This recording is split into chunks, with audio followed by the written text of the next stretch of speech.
네, 안녕하십니까. 오늘 목요일 지제 히스테리 환자 시간입니다. 오늘은 어떤 내용이 나올지 또 한번 보겠습니다.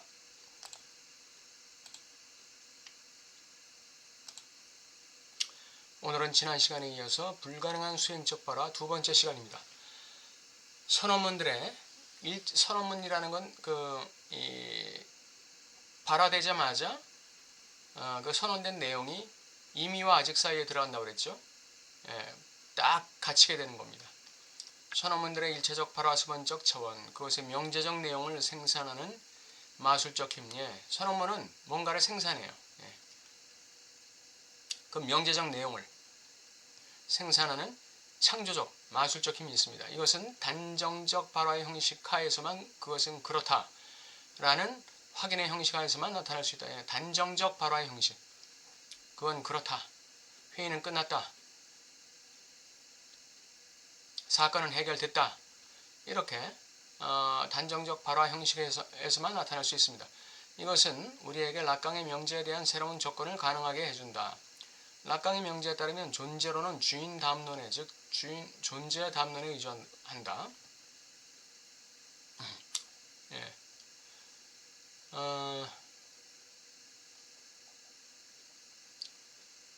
주인 담론에서 이 주인의 자리에는 S1이 자리 잡죠. 그 다음에 그 환자의 자리에는 S2가 자리 잡습니다. 거기서 만들어지는 것은 대상 A, 그리고 그것은 결의 주체에 도달할 수밖에 없다. 그런 공식을 갖죠. 그것은 아주 단순히 복종하는 존재, 명령받는 존재다. 누가? 주인 담론에서 그 S2의 자리에 있는 사람이 내가 너에게 명령하는 것을 내가 들었다면 있게 될 존재이다. 들었으면 있게 될 존재예요. 존재의 모든 차원은 주인 담론의 흐름 안에서 기표를 말하면서 그로부터 간과하지 말아야 할 그것의 관계 효과들 중 하나인 것을 기다리는 자의 담론의 흐름 안에서 관계 효과들 중 하나라는 것. 이 명제적 내용이 생산되는 그 효과들을 기다리는 자. 누가 기다리죠? 주인이 기다리죠. 담론의 흐름 안에서 기표가 명령하는 것으로부터 기인하는 자의 담론의 흐름 안에서 생산된다. 그러니까 그 명령하는 자와 명령을 받는 자, 기표가 명령하는 것으로부터 기인하는 자, 명령을 받는 자의 담론의 흐름 안에서 생산된다. 명령하고 그 명령대로 일을 하고 이렇게 그래서 생산해내는 것이죠. 기표는 우선 명령적이다. 이게 주인 담론이에요. 주인 담론은 권위적 담론이죠. 그건 선언적 담론이고 명령적 담론이에요. 그래서 노예 자리에 있는 S2는 그 일을 해서 뭔가를 남겨야 돼요. A를 남겨야 돼요. A. 욕망의 대상을 남겨야 돼요. 근데 욕망의 대상을 주인한테 갖다 줬는데 그게 주인의 마음에 차지 않아요. 그래서 슬래시 S가 돼버리는 것이죠. 주인은 불만족의 주체가 되는 거예요. 결여된 주체. A를 만들어서 주인한테 갖다 줬는데 이건 내가 명령한 게 아니잖아 하면서 거부하는 거예요. 그것이 이제 결여된 주체로서의 S/입니다. 왜 존재론, 주어진 총체성으로서의 세계에 대한 담론은 주인에게 속하는가? 열쇠는 바로 선언문 구조에 있다는 거예요. 진술적 발화의 형식에 있다는 것이죠. 이것이 순수한 수행적 발화의 구조라는 거예요. 주인 담론에 속한다, 선언문의 구조에 속한다, 진술적. 여기 보니까 또 무슨 적 발화라고 그랬죠? 단정적 발화.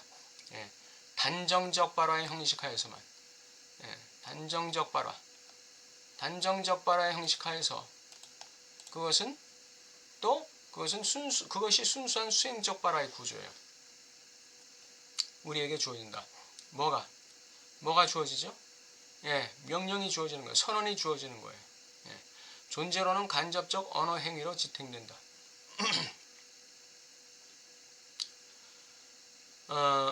그것의 단정적 발화는 왜 간접적 언어 행위냐? 일단 이것이 말하자면 직접적인 발화가 아니에요. 이 지시문이나 명령문이나 그 청유문 이런 것은 직접적 언어 행위예요. 그러니까 나에게 물 좀 주세요. 나에게 빵 한 조각을 주세요. 또는 지시적 발화, 명령적 발화, 문을 닫아주세요. 그것은 듣는 자가 바로 수행해야 돼요. 듣는 자가 어떻게 행동해야 되는지를 직접적으로 지시해 주는 거예요. 그런데 이 선언문은 간접적인 언어 행위예요. 회의가 끝났다.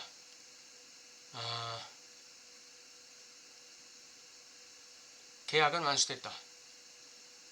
이거는 아직 완수된 게 아니거든요. 완수된 게 아닌데 그것이 마치 완수된 것인 양 언어 행위를 하는 거예요. 그것은 이미와 아직 사이의 긴장을 통과해서 이루어질 행위죠. 그래서 간접적이라는 말을 써요. 간접적 언어 행위로 지탱된다. 즉 그것의 단정적 발화는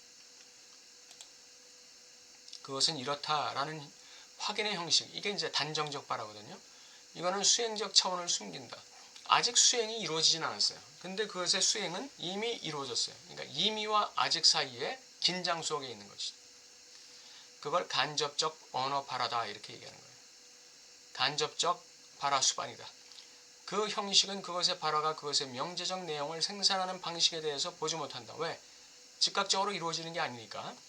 대타자라는 락강의 가설에 의존하지 않고서 선언문들의 이 마술적 생산적 힘을 설명하는 건 불가능하다. 락강적 가설,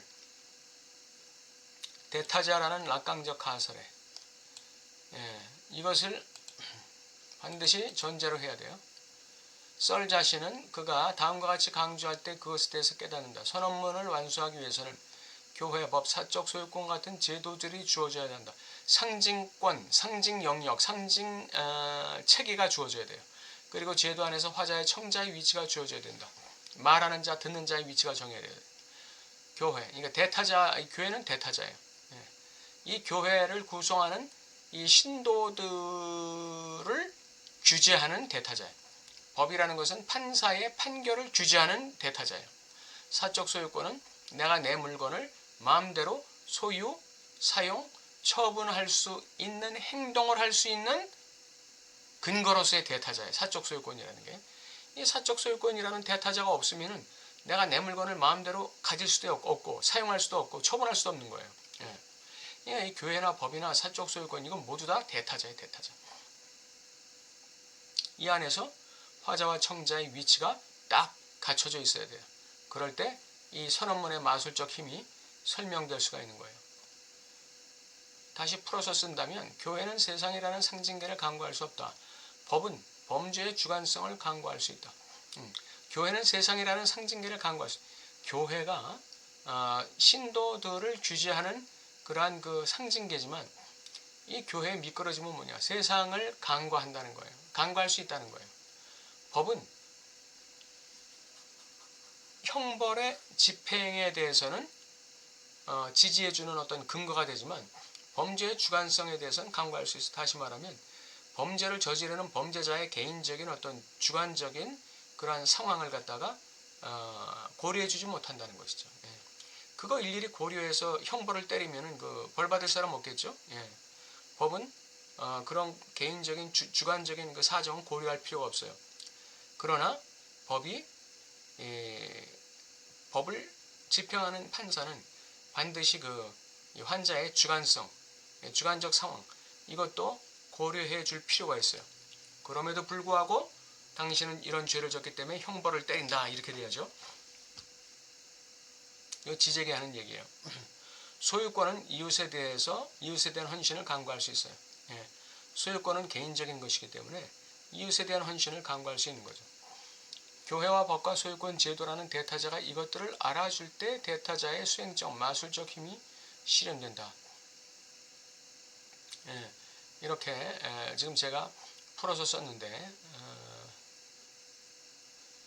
이렇게 될 때 이 청자가 화자가 말하는 것을 수행하는 데 있어서 걸리적거리는 게 없는 거예요. 꺼리낌 없이 할 수가 있다는 거예요. 근데 이 화자가 선언을 했어요. 선언을 했는데 청자가 그 선언한 것을 수행하는 데 있어서 어떤 걸림돌이 있을 수가 있죠. 걸림돌이 있을 수가 있어요. 예. 그럼에도 불구하고 그 명령은 수행돼야 돼요. 그렇다면 청자는 말하자면 온전한 수행을 했을까요? 아니면 어거지 수행을 했을까요? 예, 어거지 수행을 할 수밖에 없죠. 근데 온전한 수행이 되려면 이 선언적 마술적 힘에 바로 이런 이 미끄러짐을 고려하는 이러한 과정이 그 중간에 이미와 아직 사이에 그 과정이 좀 진행되는 게 필요하다. 이렇게 말할 수 있습니다. 화자 즉 법관이 청자 즉 죄인에게 형벌을 때렸어요. 선언한 거예요. 그러면 이미 청자는 유치장에 가 있지 않더라도 감옥에 가 있지 않더라도 이 사람은 이미 10년형이에요. 이미 10년 동안 감옥에 가 있는 것이 이미 이루어진 상태예요. 10년이 지나지 않았다 할지라도. 그런데 이 판사가 이렇게 이 법에 미끄러지는 부분, 이 범죄 주관성, 요거를 고려해 줄 때 어떻게 되느냐? 청자가 화자의 선언문, 형벌의 그 판결문을 이행하는데 어떤 꺼리끼는 게 없다는 거예요. 꺼리끼는 게 없다. 달게 그 형벌을 받는다는 것이죠. 황제의 새 옷에서 모든 사람은 황제가 벌거벗었다는 걸 안다. 그리고 각자는 다른 모든 사람이 그것을 안다는 걸 또 알아요. 그렇다면 왜 황제는 벌거벗었다라는 단순한 공개적 확인이 상호 주체적 관계들에 수립된 망을 폭발시키는 수행적 힘을 갖는가? 당연히 이 황제가 벌거벗었다는 말이 공개되면 이게 단정적 발화가 되면 그 상호 주체적 관계들에 수립된 망이 폭발될 수밖에 없죠. 그런데 대타자는 몰라. 황제는 모르는 거죠. 달리 말해 만약 모든 사람이 그것을 안다면 그것을 모르는 사람은 누구냐? 그건 대타자다. 이거 황제다 이거죠. 황제만 모르는 거예요. 그래서 황제가 이걸 깨달을 때 바로 이 바라문이 완성된다 이렇게 얘기하죠. 이런 유형의 바라문은 즉 대타자가 모르고 있고 대타자가 벌거벗었다. 이 사실을 대타자가 모르고 있거든요. 이것은 모르고 있다는 이 사실.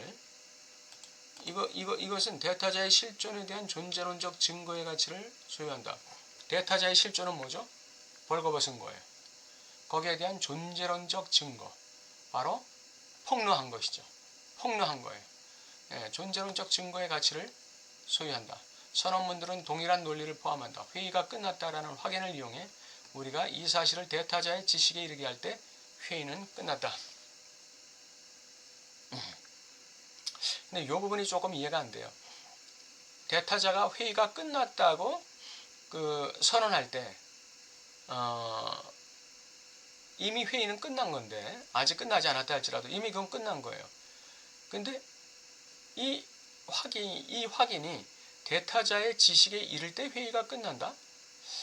그 부분은 좀 이해가 되지 않습니다. 회의가 끝났다는 선언을 했을 때 이미 대타자는 회의가 끝났다는 지식을 알고 있거든요. 갖고 있거든요. 근데 그게 회의가 끝났다라는 확인을 이용해 우리가 이 사실을 회의가 끝났다는 사실을 대타자가 알게 할 때 회의는 끝났다. 그러니까 그때는 이제 진정으로 회의가 명실상부하게 끝났다는 걸 얘기하는 거가 되겠죠. 그 전까지는 대타자는 회의가 끝났는지 안 끝났는지 몰라요. 실제적으로 그 회의가 끝났는지 안 끝났는지 몰라요. 그게 대타자의 실존이에요. 대타자가 선언을 했다 할지라도 그래서 회의가 이미와 아직 사이에 들어갔다 할지라도 대타자는 회의가 실제적으로 현실적으로 끝났다는 사실은 아직 몰라요. 근데 그 회의가 현실적으로 완벽하게 끝났다는 사실을 대타자가 알 때 그때 회의는 끝난 거예요. 진짜 끝나는 거죠. 이 선언문이 선언문이 그 존재론적 증거를 완수하는 거예요. 존재론적 증거를 완수하는 거예요. 락강에 의해 이항기표의 추락이라고 명시된 프로이드의 최초 억압은 바로 선언문의 순수한 수행적 발화에 내적 분열 안에, 이 내적 분열이라는 게 뭐예요? 대타자가 선언을 했는데 아직 알지 못해. 그게 내적 분열이죠.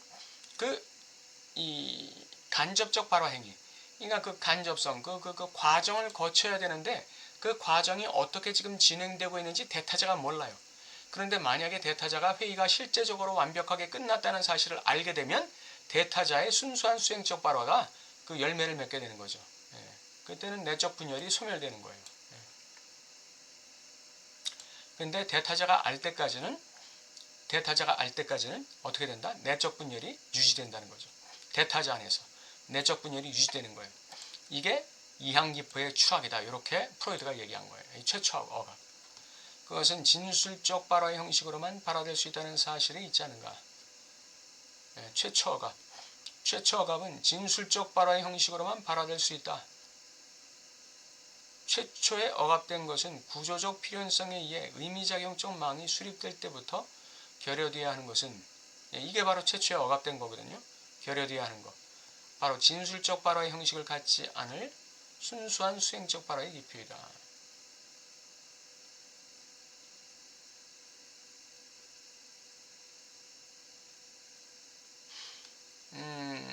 이 부분이 또 이해가 안 되네요. 최초에 억압된 것은 구조적 필연성에 의해 의미작용적 망이 수립될 때부터 결여되어야 하는 것은, 이게 이제 동격이거든요. 예. 구조적 필연성, 구조의 필연성에 의해서 의미작용망이 수립될 때 미끄러지는 것, 그 이항기표, 추락, 결여되어야 하는 것, 이게 이제 최초 억압이란 말이에요. 예. 이것은 바로 진술적 발화의 형식을 갖지 않을 순수한 수행적 발화의 기표이다. 그러니까 이 결여되는 것은, 이건 진술적 발화의 형식을 갖지 않아요. 예. 만약에 진술적 발화의 형식을 갖는다면 이건 최초 억압이 될 이유가 없죠. 예. 의미작용망의 포섭이 되기 때문에. 그런데 여기서 결여되는 것은 진술적 발화의 형식을 갖지 않기 때문이에요. 그리고 진술적 발화의 형식을 갖지 않는 순수한 수행적 발화의 기표다. 이렇게 되어 있어요. 예.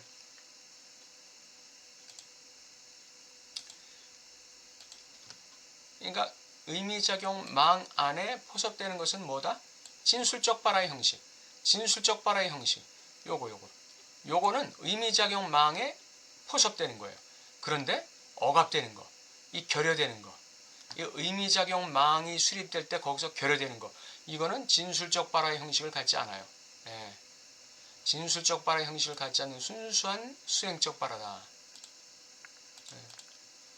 이 불가능함 안에서, 예, 이 결여되는 거, 이 의미작용망에서 미끄러져 나가는 거, 이 포섭되지 않는 거, 예, 이게 이제 억압이거든요. 이 억압이라는 이 불가능함 안에서, 이 분열 안에서, 내적 분열, 어디 갔어요?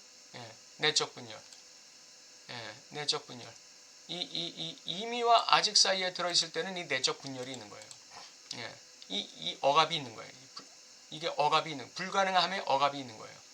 이 분열 안에서 기표의 주체로서의 주체가 나타난다. 그의 장소는 불가능한 이항기표. 그의 장소는 불가능한 이항기표. 가능하다면 주체의 고유한 기표일 이 기표, 이 결여기표죠. 주체를 단지 표상하는 대신에 의미작용 사슬 안에 그의 현존을 보장할 기표의 추락에 의해서 열리는 텅 빔이다 이거죠. 이게 바로 주체의 자리예요. 예. 내적 분열 안에 있는 주체의 자리. 그렇지만 어떻게 된다고요? 이것이 이 순수 수행적 발화가 그 결실을 맺게 될 때, 그 지식이 대타자의 지식에 이를 때 회의는 끝나는 거죠. 결실이, 영향력이 이제 현상화되는 거예요. 나타나는 거예요. 영향력이 나타나는 거예요. 락강의 S1 주인기표는 다른 기표들에 대해서 주체를 표성하는 주인기표는 따라서 순수 수행적 발화로서 수행적 발화와 진술적 발화 사이의 교차 지점 순수한 수행적 발화가 진술적 발화와 일치하는 지점이다. 이제 우리는 오스틴 1에서 수행적 발화의 오스틴에게 그리고 수행적 발화 수반적 힘의 오스틴 2에게 결여된 것이 무엇인지를 안다. 수행적 발화 오스틴 1 수행적 발화에서는 뭐가 결여되어 있죠? 이 수행적 발화에 미끄러진 부분이 있다는 것이 결여되어 있죠. 지금 오스틴 2 발화 수반적 힘의 오스틴 2에서 결여된 것 그것은 뭘까요?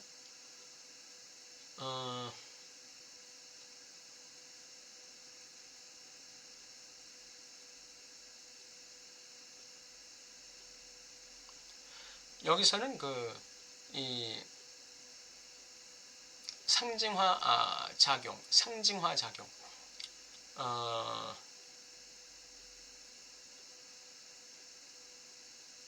다시 한번 볼게요. 즉 그것은 극단적 내재성, 순수 수행적 발화, 이게 이제 오스틴 1이란 말이에요. 이것이 외재성, 진술적 발화를 건드릴 역설적, 위상적 모델이다. 이 내재성, 이 극단적 내재성과 이 외재성이 교차하는 지점에서 이 S1 주인기표가 작동한다 이렇게 되어 있죠. 오스틴 1에서 결여되는 것, 또 오스틴 2에서 결여되는 것, 발화 수반적 힘에서 결여되는 것. 이것이 무엇인지를 안다. 즉 그것은 극단적 내재성, 순수한 수행적 발화와 이게 이제 수행적 발화죠. 그 다음에 이 외재성, 진술적 발화죠. 이 외재성을 건드리는, 즉 교차하는 역설적, 위상적 모델이다. 바로 이 때문에 언어행위의 철학은 기표의 주체를 놓치면서 수행적 발화와 진술적 발화의 교차에 의해 열린 이 텅 빈 장소를 놓치면서 주체성을 상상적 나의 수준에서만, 나의 바라문들 안에서만 표명된다고 여겨지는 화자의 수준에서 파악할 수 있다. 이 언어행위의 철학은 바로 이 텅 빈 장소를 우리에게 가르쳐주는 것이죠. 주체에게. 그러니까 이 순수 수행적 발화가 이 외재성, 이 극단적 내재성, 여기에서는 이제 이 미끄러짐이 있죠. 미끄러짐이 있고 외재성, 진술적 발화. 이것의 결연은 잘 모르겠네요. 어쨌든 이 극단적 내재성이 외재성을 건드린다는 건 교차한다는 거죠. 여기서 교차 지점. 여기에서 이제 S1이 그 역할을 한다는 거예요. S1이라는 건 뭐죠? 결국은 이 선언문이 작동했다는 사실, 결과를 맺었다는 사실을 주체에게 가르쳐주는 기표예요. 내가 발화한 선언문이 결과를 만들어냈다는, 최종 결과를 만들어냈다는 외재성, 외재성, 만났다. 외재성과 만난다는 것은 외재성, 즉 결과물을 만들어냈다는 것을 주체에게 가르쳐주는 기표, 이게 주인 기표라고 볼 수 있죠. 언어 행위의 철학은 기표의 주체를 놓치면서 수행적 발화와 진술적 발화의 교차에 의해 열린 이 텅 빈 장소를 놓칠 때 주체성을 상상적 나의 수준에서만, 자신의 바라문들 안에서만 표명된다고 여겨지는 화자의 수준에서만 파악할 수 있다. 언어행위의 철학이 결여하고 있는 건 뭐죠? 이 수행적 발화와 진술적 발화가 교차하면서 만들어내는 이 텅빔, 이 텅빔을 놓친다는 거예요. 이게 이제 언어행위의 철학의 이 맹점이죠. 단순히 상상적 수준에서 자신의 바라문들 안에서 내가 뭔가를 표명하고 있다고 여기는 화자 수준에서만 언어행위 철학을 파악할 수 있다는 거예요. 락강이 지금 언어행위의 철학을 어떻게 한다? 비판하고 있는 거죠. 오늘 불가능한 수행적 발화 두 번째 시간이에요.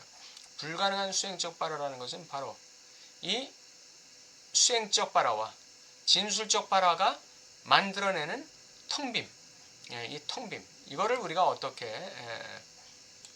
다루느냐, 그것이 중요하다는 거예요. 이 텅 빈 장소를 놓치면 발화는, 수행적 발화는 불가능하다는 거예요. 수행적 발화는 바로 외재성을 만나면서, 즉 진술적 발화를 만나면서 거기에서 말하자면 이 강화되고 있는 이 텅빔, 주체의 텅빔, 이것을 만나야 된다 이거죠. 그래야 수행적 발화 그리고 진술적 발화가 만나서 결과를 맺는데, 그걸 놓치게 되면 그건 단순히 언어 행위에 불과하다, 이렇게 볼 수 있습니다.